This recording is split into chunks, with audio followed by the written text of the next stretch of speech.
my channel. Di video ini aku akan bahas tentang mata kuliah apa aja yang diajarkan di S1 Teknik Lingkungan Universitas Brawijaya. Sebelumnya, jangan lupa klik subscribe dan turn on notification biar kamu selalu dapat informasi terbaru dari video-videoku selanjutnya. Nah, mungkin teman-teman baik bertanya, untuk teknik lingkungan ini sebenarnya masuknya di fakultas apa sih? Di fakultas teknik bukan? Nah, jadi teknik lingkungan yang akan aku bahas ini masuknya di Fakultas Teknologi Pertanian. Ini beda ya dengan jurusan teknik lingkungan yang ada di Fakultas Teknik. Jadi untuk yang di teknologi pertanian ini, sebenarnya dulu namanya TSAL, yaitu Teknologi Sumber Daya Alam dan Lingkungan.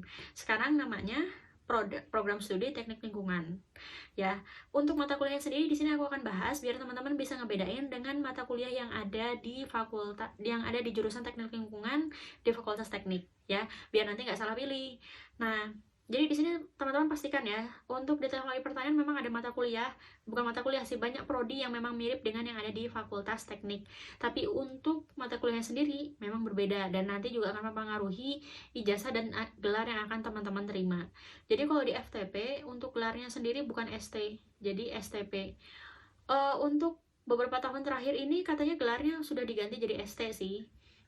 Cuma tetap aja sekalipun ST, di ijazahnya teman-teman akan ditulis lulusan dari prodi apa dan fakultas apa. Jadi sekalipun misalnya sarjana, gelarnya ST sarjana teknik, tapi di ijazahnya tetap tertulis bukan lulusan dari fakultas teknik, tapi fakultas teknologi pertanian. Oke, segitu aja ya untuk pembahasan tentang perbedaan antara Fakultas Teknologi Pertanian sama Fakultas Teknik. Nah, di sini aku akan bahas tentang mata kuliahnya. Saya mohon maaf sebelumnya karena nggak akan fokus full ngelihat kamera, tapi akan bolak-balik antara kamera sama laptop. Karena di sini mata kuliahnya lumayan banyak, mulai dari semester 1 sampai semester 8 dan aku nggak ngafalin semuanya. Oke, jadi di semester 1 ini ada mata kuliah pendidikan agama sesuai dengan kepercayaan dan agama teman-teman masing-masing. Kemudian bahasa Inggris, pendidikan kewarganegaraan, matematika dasar, fisika, kimia lingkungan, pengantar sumber daya alam dan lingkungan, serta mata kuliah biologi lingkungan. Totalnya ada 20 SKS dengan 17 SKS teori dan 3 SKS praktikum. Untuk praktikumnya ada di mana? Yang pertama ada di mata kuliah fisika, kimia lingkungan, sama biologi lingkungan. Masing-masing 1 SKS. Jadi nanti totalnya ada 3 SKS. Nah, kalau 1 SKS itu artinya teman-teman akan ketemu dengan praktikum 1 minggu sekali selama 1 semester tersebut. Oke, lanjut. Di semester 2 ada 19 SKS yang terbagi menjadi mata kuliah pendidikan Pancasila, bahasa Indonesia, ekologi, kalkulus 1, statistika, mikrobiologi lingkungan, penerapan komputer, sama klimatologi. Kemudian di semester 3 ada 20 SKS. Apa aja itu? Yang pertama, survei dan pemetaan, mekanika tanah, mekanika fluida, menggambar teknik, elektronika dan instrumentasi, hidrologi, kalkulus 2, sama rancangan percobaan. Ya, jadi ini di semester 3 lumayan sih. Jadi untuk teorinya 15 SKS dan ada 5 SKS untuk praktikum. Jadi di semester ini ada 5 kali praktikum. Jadi kalau misalnya 5 praktikum dengan 5 mata kuliah yang berbeda. Jadi ada di mata kuliah survei dan pemetaan, mekanika fluida, menggambar teknik, elektronika dan instrumentasi, sama mata kuliah kalkulus 2. Jadi kalau misalnya masing-masing praktikum, artinya dalam 1 semester, teman-teman akan praktikum 5 kali dalam 1 minggu. Karena 5 mata kuliah yang berbeda ya. Dan ini sepanjang 1 semester tersebut. Oke, ternyata di semester 4 juga sama, jadi ada 22 SKS yang terbagi menjadi 16 SKS teori sama 5 SKS praktikum di semester ini. Lumayan kan ya?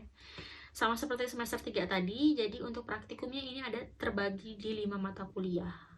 Oke, di semester 4 ini mata kuliahnya ada apa aja? Yang pertama matematika terapan, teknik irigasi dan drainase, mekanika struktur, sistem informasi geografi, laboratorium lingkungan, teknologi pengolahan limbah, riset operasi, sama teknik penyediaan air bersih.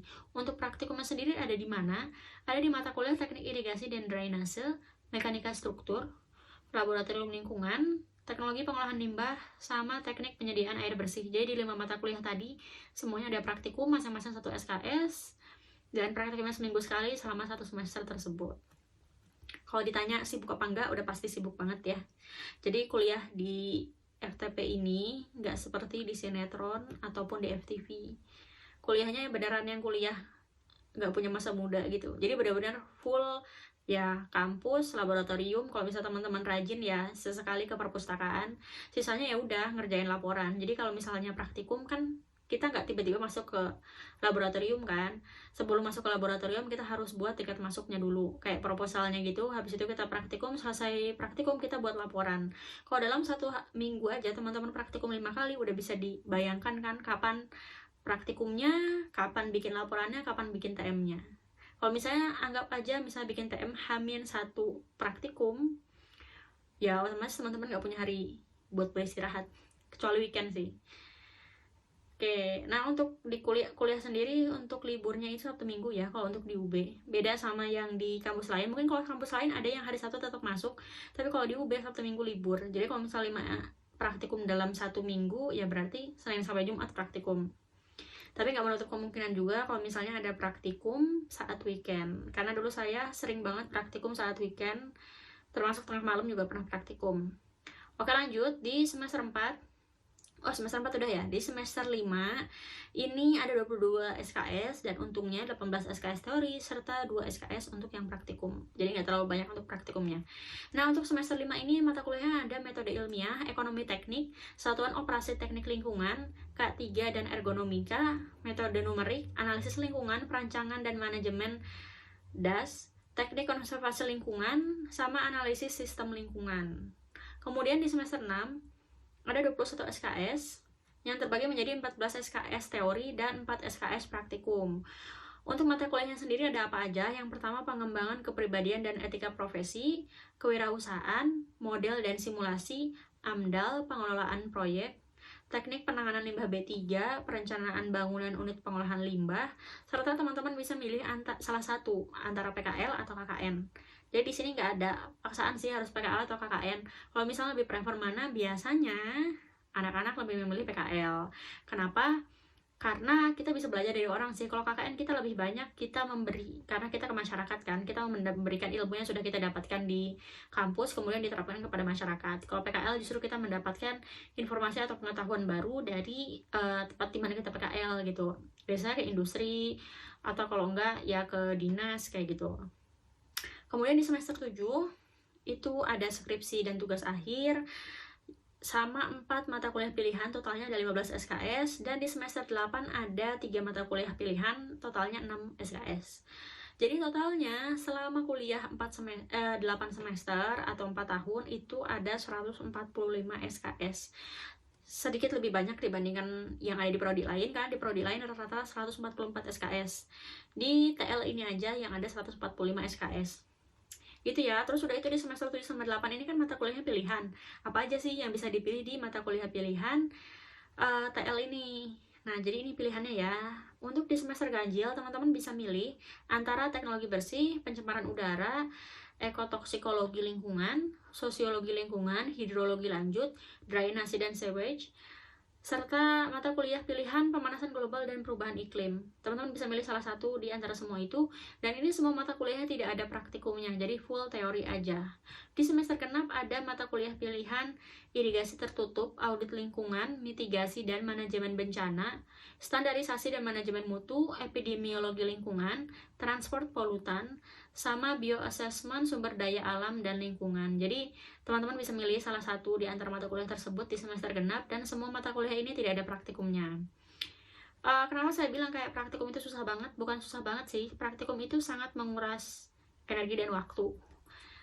Dan praktikum itu juga satu kelompok, bukannya gimana-gimana sih, tapi di satu kelompok itu pasti ada yang rajin dan pasti ada yang hilang-hilangan. Dan kalau misalnya udah hilang-hilangan, misalnya satu kelompok nih ya, asisten praktikumnya biasanya buat peraturan kayak gini biar buat menertibkan dan mendisiplinkan mahasiswa juga sih. Misalnya kayak kalau mengumpulkan laporan harus satu kelompok, misalnya satu kelompok 6 orang. Jadi misalnya 5 orang udah ngumpulkan, kalau satu orang ini belum mengumpulkan, otomatis dianggap satu kelompok itu belum mengumpulkan.